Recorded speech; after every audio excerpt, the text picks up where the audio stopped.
Yes, because of the magnitude and the impact my son had on all the teenagers and the youth of this community, I feel that it's time for someone to step forward, someone to put a face on what we're trying to do with getting this violence with the teens out of our community.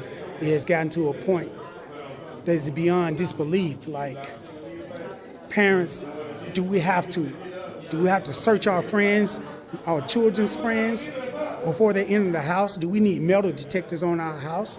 Do we have to go through our children's friends' backpacks and everything? It's extraordinary what happened to my son. He wasn't in the wrong place at the wrong time. He wasn't out after curfew. He was in his home, in his sanctuary, in his creative space, with friends, and he was murdered.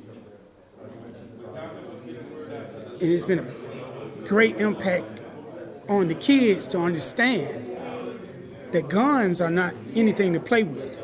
And you're not playing Grand Theft Auto where you get hurt and you go get another life, where you get hurt and you roll over behind the barrel and you get another weapon.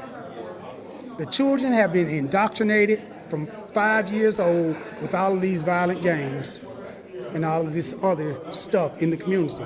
And it's time for the men to start raising their children. And that's how I feel. The problem isn't the children.